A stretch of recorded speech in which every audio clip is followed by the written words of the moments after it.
Hello guys, welcome back to my channel, and today we are going to play Hapunan horror game, and this is a Filipino horror game.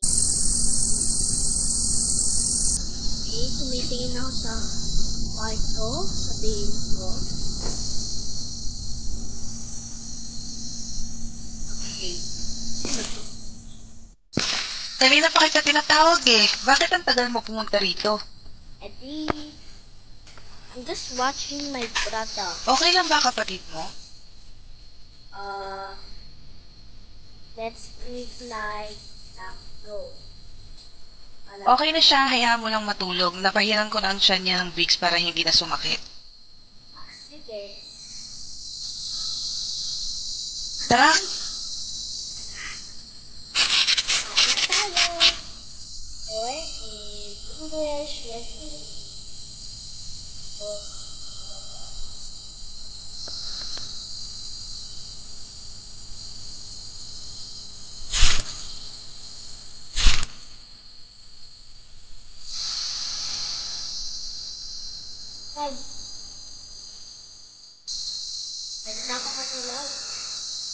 Kamusta naman ang klase niyo? Okay. Ikaw, mag-aral kang maputi para gumanda ang kinabukasan mo. Opo, Nan. Hindi yung puro landi at barkada lang buong araw na intindihan mo? Okay ba yun na? Mabuti.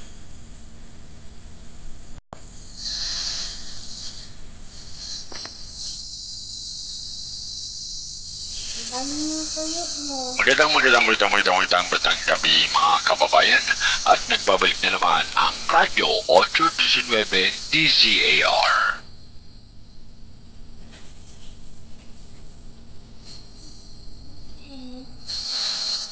Mag-iingat po tayo mga kababayan dahil madami na ang namamatay ngayon dahil sa pay to kill. Okay. Then,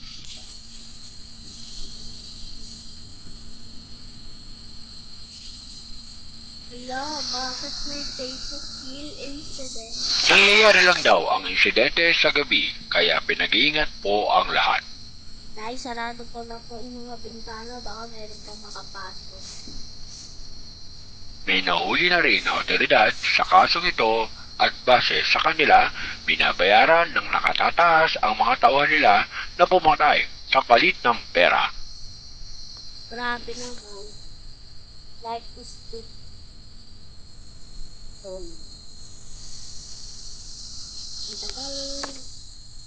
At mag-iingat na rin kayo dyan sa lugar ng Barangay Sakdudol dahil dalawa na po ang namatay sa lugar na yan ayon sa report ng mga kapulisan.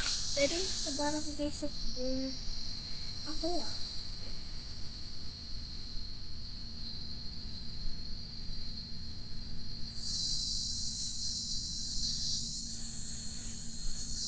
At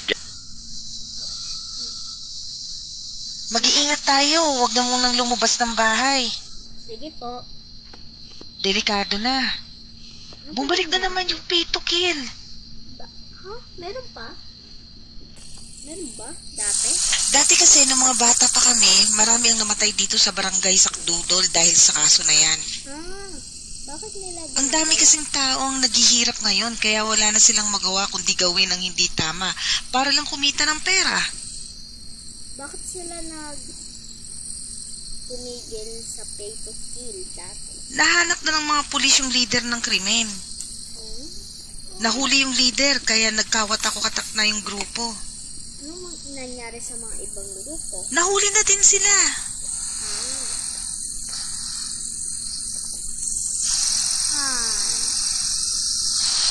So I was saying, Kamusta na kayo? okay lang. May dala akong manok dito para makakain naman tayo ng masarap. Sige po. Thank you po, Itay. Kamusta naman ang trabaho mo? Dami mo yatang kinita sa pamamasada ng tricycle ah. O nga po, Itay. Suspicious po.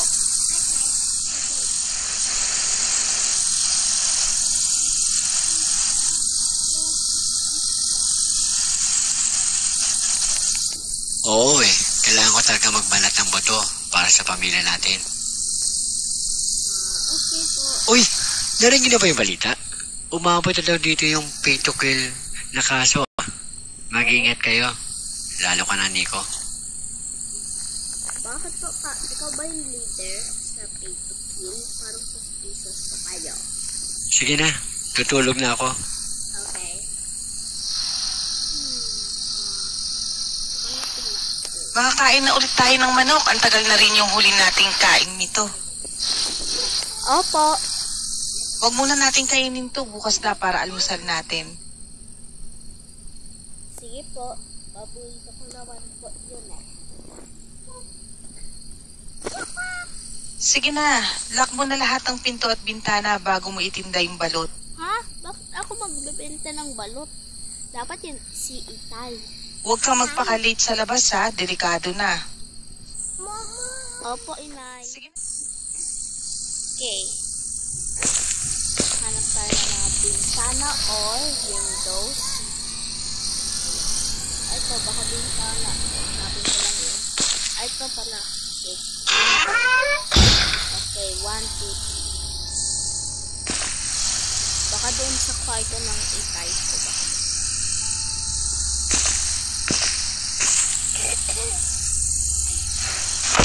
Ay, tulog na ba ko dyan? Okay, walang dito mga bintana.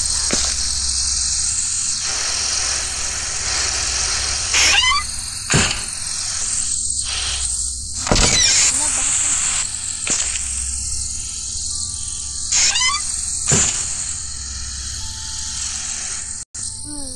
Ay, ito. Ito yung bintana. Nasa mobile kasi po ako, kaya pangit yung graphics. Okay, yan. Okay, may isa pang natitira. Saan kaya? Sa CR, baka sa CR.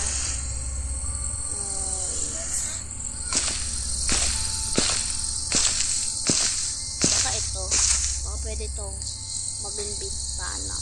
Window din pala. Okay, close na din yan. Tapos na. So, ilalak na natin yung doors. Ito ay door lock sa mga probinsya or province in the Philippines. Okay. Of course, we have to lock the front door.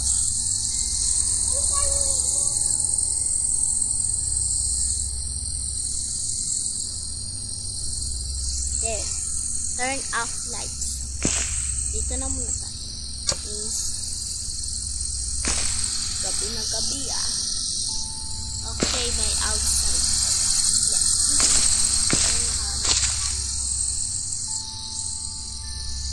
Outside.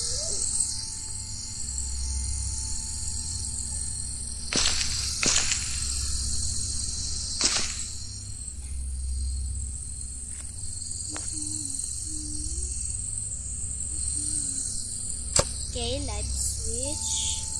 Okay, tatlo na lang. So, let's go. Yes, 4. Uy.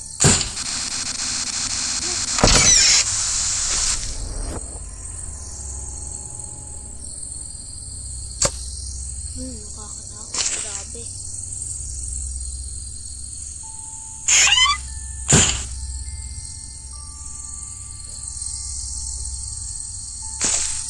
Napatay ko na ba to? Oo, napatay ko na ba? Okay, isa na lang. Baka doon sa kwarto na Itay ko, pati kapatid ko. Yes. Grabe naman yan.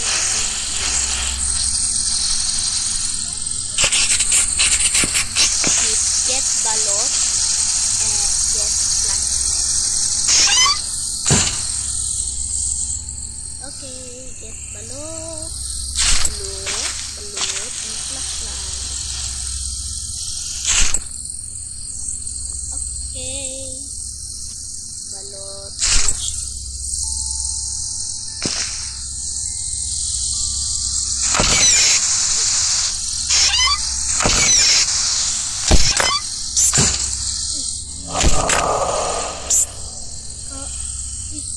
Sino yun? open window. Ano kaya? Nakakatakot eh. Yun, ito ba?